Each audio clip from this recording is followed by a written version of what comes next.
कैदी नंबर 804 को कंट्रोल करने के लिए कोई इकदाम किए गए हैं। नाज़रीन, जो बंदा, आप ये अंदाज़ा लगाएं, जो तोपों से कंट्रोल नहीं हो पाया, क्या वो बंदूकों से कंट्रोल हो जाएगा?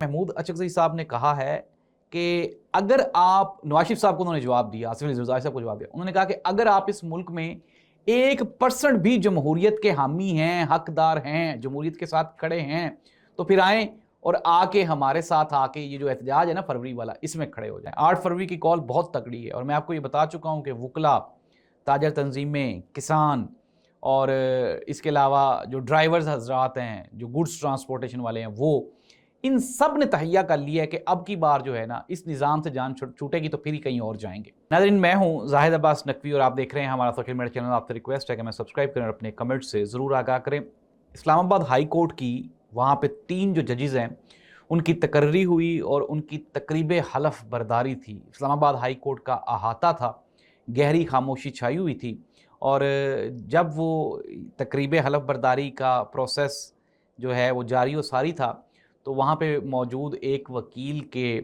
जो मोबाइल है उसके ऊपर एक गाना बजा अताउल्लाह खान इस्सा खेलवी का कि बालो बत्तियाँ वे माही साकूँ मारो संगला नाल पित्तल बनायाई सोना बनसा अमला नाल। तो नाज़रीन, ये जो गाना था, वकील साहब ने मोबाइल निकाल के बंद करने की बड़ी कोशिश की लेकिन वो बंद नहीं हुआ। शायद कुदरत की मर्ज़ी और मंशा ही ऐसी थी।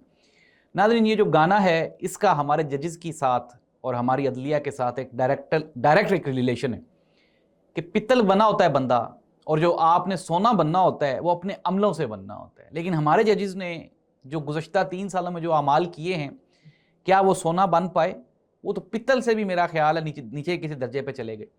नाज़रीन, अडयाला जेल के सुपरिटेंडेंट को तब्दील कर दिया गया है और जो नए अडयाला जेल के सुपरिटेंडेंट हैं, कहा जा रहा है कि वो इंतहाई सख्त, कोई पंजाब की सबसे सख्त शख्सियत है और कैदी नंबर 804 को कंट्रोल करने के लिए कोई इकदाम किए गए हैं। नाज़रीन, जो बंदा, आप ये अंदाज़ा लगाएं, जो तोपों से कंट्रोल नहीं हो पाया, क्या वो बंदूकों से कंट्रोल हो जाएगा? वजह क्या है? यहाँ पे ये मसला है। यहाँ पे जो है ना, यहाँ पे पाकिस्तानियों के, ये जो 24-25 करोड़ पाकिस्तानी है ना, उनके यहाँ पे बैठ गया ये कैदी नंबर 804, उनके ज़हनों में बैठ गया, यहाँ से वो निकलता ही नहीं है। उठते बैठते सोते जागते, जंग हुई, 4-5 दिन जिक्र हुआ, चौथे 5वें दिन के बाद अवाम ने फिर पूछना शुरू किया, ठीक है जंग जीत गए, अब बताएं इमरान खान का क्या बना। बसंत की खबरें आ गई, बसंत की खबरें ख़त्म हुई, अवाम ने पूछना शुरू कर दिया, जी इमरान खान का क्या बना।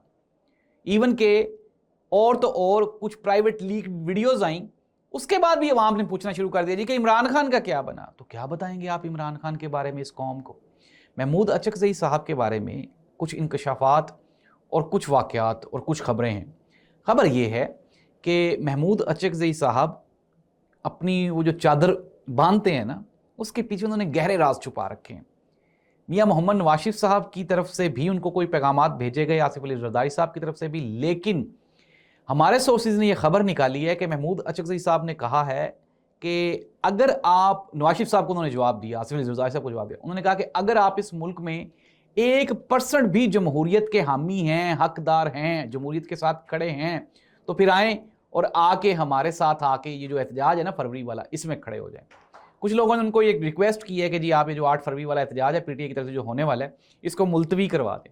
उसके जवाब में महमूद अचकज़ई साहब ने इंतहाई सख्त रिमार्क्स दिए। नाज़रीन, एक चीज़ तो है ना, इमरान खान ने अली अमीन गंडापुर को हटा दिया KPK के वज़ीर आला से।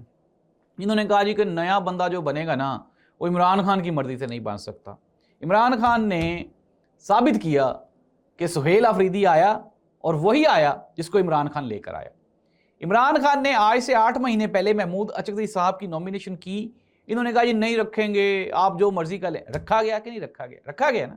वो जी नवाज शरीफ साहब ने साइन किए, और भाई नवाज शरीफ साहब की तो बेचारे की अपनी सीट जो है वो शशोपंज में मुब्तला है। वो तो अपनी सीट पे पता नहीं MNA भी किस तरह से कायम है। आप कह रहे हैं कि वो अनडाउटेडली, मैं आपको ये बता रहा हूँ कि मुल्क में फस्तायत का निज़ाम है, लेकिन इसके बावजूद भी हो वही रहा है जो कैदी नंबर 804 कर रहा है। But it doesn't mean that कि वो जेल में ठीक है। नाइंसाफ़ी है, जुल्म है, ज़्यादती है। 3 साल से आपने उसको ऐसे केसेस में अंदर रखा हुआ है जो कि एग्जिस्ट ही नहीं करते। अगर उन केसेस को मेरिट पे देखें तो आज आधा पाकिस्तान जेल में होता, अगर वही क्राइटेरिया है सज़ा देने का तो। लेकिन क्या है कि नाज़रीन, صرف اور صرف عمران خان کا بیانیہ روکنے کے لیے، عمران خان کی بازگشت روکنے کے لیے، عمران خان کی دہشت سے دور رہنے کے لیے یہ سارے کے سارے جھوٹے بیانیے بنائے جا رہے ہیں۔ 8 فروری کی کال بہت تکڑی ہے، اور میں آپ کو یہ بتا چکا ہوں کہ وکلا، تاجر تنظیمیں، کسان، اور اس کے علاوہ جو ڈرائیورز حضرات ہیں، جو گوڈز ٹرانسپورٹیشن والے ہیں، وہ ان سب نے تہیہ کر لیا ہے کہ اب کی بار جو ہے نا اس نظام سے جان چھوٹے گی تو پھر ہی کہیں اور جائیں گے۔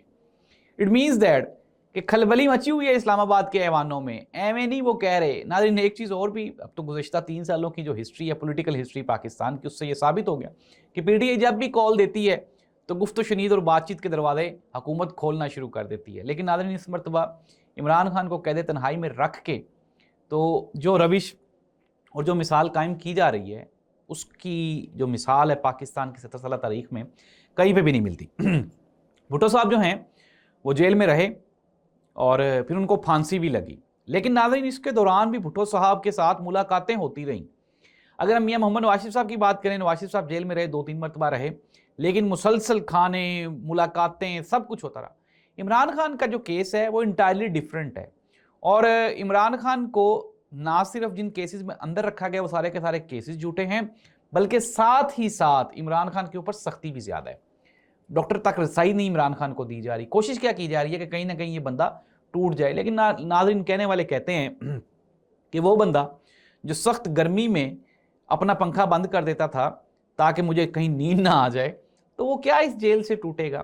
ڈونلڈ ٹرمپ نے یہ کہا کہ آپ ایسا کریں کہ یہ جو اسرائیل اور غزہ والا جو امن منصوبہ ہے نا، اس کی آپ ممبرشپ لیں اور $1 ارب جو ہے وہ جمع کروائیں۔ ناظرین یہ جو $1 ارب ہے وہ ہم نے کہاں سے جمع کروانا ہے، اور اس $1 ارب جمع کروانے کا فائدہ کیا ہوگا؟ فائدہ یہ ہوگا کہ آپ اس بورڈ میں جا کے بیٹھیں گے جس کا جو چیئر پرسن ہے وہ ڈونلڈ ٹرمپ ہوگا، اور ہوگا وہی جو ڈونلڈ ٹرمپ کہے گا۔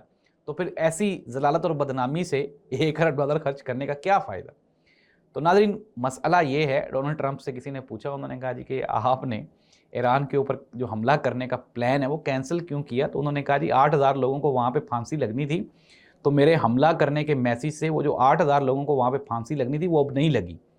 اٹ مینز دیٹ کہ میرا وہاں پہ حکم کام کر گیا۔ لیکن ناظرین خبریں یہ بتاتی ہیں کہ دنیا تیزی سے تبدیل ہو رہی ہے، نیا ورلڈ آرڈر لاگو ہو چکا ہے، اور وہی ممالک اب یہاں پہ سسٹین کریں گے، انہی کی بقا باقی بچے گی، جو کہ جہاں پہ عوامی جمہوری نظام ہوں گے، جن کی عوام اپنی حکومتوں کے ساتھ کھڑی ہوگی، ورنہ آپ کولیپس کر جائیں گے کبھی بھی کہیں پہ بھی۔ اور پاکستان میں انسانی حقوق کا معاملہ، پاکستان میں جمہوریت کا معاملہ، پاکستان میں عدلیہ کا معاملہ، اور تو اور وہ شفیع اللہ جان فرما رہے تھے یا کہہ رہے تھے کہ یہ سہیل افریدی کی جو فرانزک کرنے والی پنجاب لیبارٹری ہے، جو سہیل افریدی کی تصویر وہ فرانزک میں کہہ رہے ہیں کہ جی یہ 9 مئی کی ہے، وہ 9 مئی کی نہیں ہے، وہ تو زمان پارک کی تصویر ہے۔ تو ناظرین سہیل افریدی کی یہ جو تصویر کو فرانزک کے تحت صحیح ثابت کیا گیا، آپ اس سے کس کو نقصان ہوا؟ اس سے پنجاب کو نقصان ہوا، پنجابیوں کو نقصان ہوا، عدلیہ کو نقصان ہوا۔ اب فرانزک کی جو رپورٹ آئے گی اس کے اوپر کون یقین کرے گا؟ اٹ مینز دیٹ کہ پنجاب کی جو فرانزک لیبارٹری ہے وہ بھی جھوٹی رپورٹس شائع کرتی ہے، جاری کرتی۔ تو ایسی صورتحال میں پہلے یہ تھا کہ عدلیہ کے اوپر، جو عدالتوں کے اوپر جو پاکستان کا جو اعتماد کرنے والے جو ایک گروہ تھا، اس کا اعتماد اٹھ گیا۔ اب اس کے بعد یہ جو فرانزک والا سلسلہ چل پڑا ہے، اب اس میں آپ کے سامنے جو سچویشن بن رہی ہے ناظرین خبریں کیا ہیں؟ خبریں یہ ہیں کہ 8 فروری کے احتجاج کو لے کے اسلام آباد کے ایوانوں میں اور پنجاب کی حکومت میں کھلبلی مچی ہوئی ہے، اس لیے بسنت کا بھی ساتھ میں اناؤنس کر دیا گیا ہے، اور بھی پنجابیوں کو انگیج کرنے کے لیے مختلف تقریبات کا اہتمام کیا جا رہا ہے۔ ساتھ ہی ساتھ ناظرین اپوزیشن لیڈر کا عہدہ سنبھالنے کے بعد محمود اچکزئی صاحب نے اپنے جو ان کا جو اصل مقصد ہے اس کی طرف انہوں نے اپنا مرکز نگاہ کر لی ہے، اور ودن اے فیو ڈیز وہ کہہ رہے ہیں کہ آپ کو بڑی خوشخبری ملے گی، اور عمران خان کی رہائی، پاکستان تحریک انصاف کی اقتدار میں واپسی، اور پاکستان تحریک انصاف کو سیاسی سپیس دلوانا، یہ انہوں نے کہا میرے بڑے ایجنڈے ہیں۔